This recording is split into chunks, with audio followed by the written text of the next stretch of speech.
Assalamualaikum warahmatullahi wabarakatuh. Alhamdulillah wa syukurillah wa ni'matillah wa la hawla wa la quwwata illa billah. Wassalatu wassalamu ala rasulillah sayyidina wa nabiyyina Muhammad bin Abdillah, amma ba'da. Tabi'un yang terhormat, keluarga besar Nahdlatul Ulama, serta hadirin wal hadirah rahimakumullah. Alhamdulillah, pada kesempatan kali ini saya akan menyampaikan tentang hal-hal yang membatalkan puasa. Sebagaimana telah kita ketahui bahwa pengertian puasa yaitu huwal imtina'u biniyatin 'anil mufattirati, yaitu mencegah dengan niat untuk tidak melakukan hal-hal yang membatalkan puasa di siang hari. Kalau di bulan Ramadan tentunya di siang hari di semua hari-hari selama bulan Ramadan. Hal-hal yang membatalkan puasa di sini ada 7 perkara. Yang pertama, al-mufattiratu hiya at-taqayyu 'amdan, yaitu muntah yang disengaja. Kalau muntah tidak disengaja, dia muntah dengan sendirinya karena mungkin keadaan badan yang kurang fit, yang kurang sehat, maka dia muntah, maka tidak batal. Tapi kalau tidak ingin muntah, tetapi kita sengaja untuk muntah, misalnya kalau dengan bahasa Jawa, kita logoi mulut kita sampai ke tenggorokan sehingga kita muntah. Atau kalau biasa kita bau sesuatu kok muntah, di situ malah kita nyedek, ya, malah diambu, terus akhirnya kita muntah, maka muntah itu membatalkan puasa karena disengaja untuk muntah. Yang kedua, wusulu 'ainin ilal jawf min ahadil manafidi, yaitu menyampaikan barang atau tumekane barang ke dalam perut melalui jalan terus yang ada di tubuh kita. Sebagaimana telah kita ketahui bahwa jalan yang ada di tubuh kita, yang lubangnya itu lubang bisa langsung tembus langsung terus ke perut, itu ada 5. Yang pertama adalah mulut. Mulut memasukkan sesuatu ke dalam mulut, ya, yang melewati pembatas, itu tentu membatalkan puasa. Karena 5 lubang yang ada di tubuh kita itu tentu ada batas dalam dan batas luarnya. Jadi tidak semata-mata kita memasukkan ke mulut tapi masih bagian luar terus batal boten. Jadi ada batasnya. Mulut adalah batasnya, yaitu tempat keluarnya huruf kha. Jadi ketika kita memasukkan sesuatu sudah melewati tempat huruf kha, maka batal. Walaupun toh barang itu kita cabut lagi. Tapi kalau memasukkan sesuatu masih di luar makharijil kha, masih di luar tempat keluarnya huruf kha, maka tidak membatalkan puasa apabila setelah itu kita buang sesuatu itu. Maka kalau kita mencicipi makanan, boleh bu. Yang penting setelah kita cicipi kita buang, jangan kita telan. Kalau kita telan tentu melewati tempat huruf kha. Kalau sudah melewati tempat huruf kha, maka batal. Tapi kalau belum melewati tempat huruf kha, tempat keluarnya huruf kha, maka tidak membatalkan puasa. Itu mulut. Yang kedua, hidung.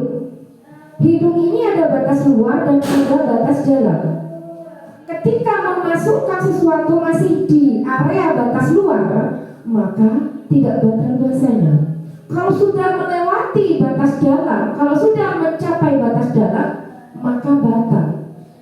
Batasnya adalah tulang yang ada di hidung kita. Tulang yang ada di hidung kita itu adalah batasnya. Jadi kalau kita memasukkan jari kita sudah melewati tulang ke dalam, maka batal. Tapi kalau masih di area luar yang tidak melewati tulang, itu tidak membatalkan puasa. Yang ketiga adalah telinga. Telinga, batas luarnya adalah ketika masih bisa dimasukkan jari kelingking kita, maka itu batas luar. Maka ketika dimasukkan sesuatu tidak batal puasanya. Dan bagian dalam adalah ketika jari kelingking kita sudah tidak bisa menjangkau, maka itu bagian dalam.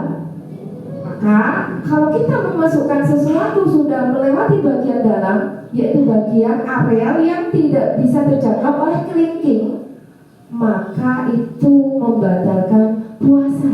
Walaupun setelah itu kita cabut, misalnya menggunakan cotton bud. Cotton bud itu kecil, tentunya masuknya lebih dalam. Dia menjangkau areal-areal yang tidak terjangkau oleh kelingking. Setelah itu cotton bud kita keluarkan, maka batal puasanya. Yang keempat yaitu jalan depan atau yang dinamakan kubul. Jalan depan yaitu kalau bagi perempuan, jalan depan itu yang tidak boleh dimasukkan sesuatu, yaitu barang yang tidak kelihatan ketika kita berjongkok. Jadi ketika kita berjongkok itu kan ada barang yang kelihatan, ada yang tidak kelihatan. Kalau yang kelihatan itu namanya bagian luar. Kalau yang tidak kelihatan itu namanya bagian dalam. Maka kalau ketika kita mau istinja di siang hari di bulan Ramadan, ketika kita berpuasa, maka ketika istinja jangan sampai kita membersihkan area-area dalam menggunakan jari-jari kita, karena itu bisa membatalkan puasa. Cukup luarnya saja, yaitu barang yang kelihatan ketika berjongkok, itu aja yang kita basuh. Jangan sampai kita urut-urut sampai ke dalam, itu bisa batal puasanya. Kemudian yang kelima yaitu jalan belakang. Jalan belakang atau yang dinamakan dengan dubur, itu pun sama.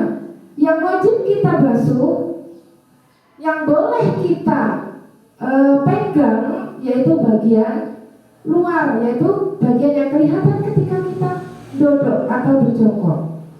Jadi kalau buang air besar di siang hari di bulan Ramadan atau ketika kita masih puasa, turun ketika istinja, itu jangan sampai ke dalam. Jangan sampai kita menggunakan biji kita untuk membersihkan area dalam, yaitu area yang tidak kelihatan ketika berjongkok, maka bisa membatalkan puasa.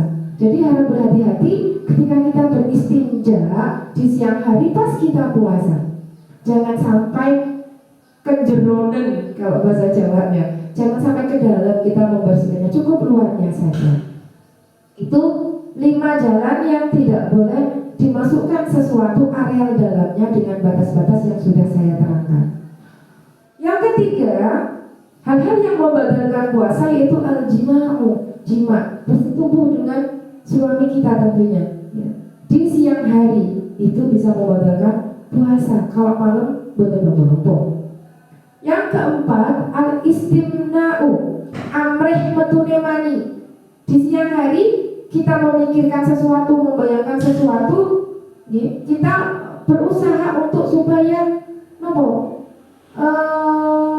mani kita itu keluar, maka itu batal. Walaupun mani keluar tidak dengan melakukan persetubuhan, ya, dengan kita membayangkan apa atau melakukan apa sehingga mani kita keluar di siang hari, itu membatalkan puasa. Yang kelima, haid. Tentu haid, kalau kita masih puasa kok kedatangan haid, langsung batal puasanya. Yang keenam adalah an-nifasu, nifas. Ketika kita masih puasa kok melahirkan, tentu batal puasanya. Yang ketujuh, ar-riddatu, murtad.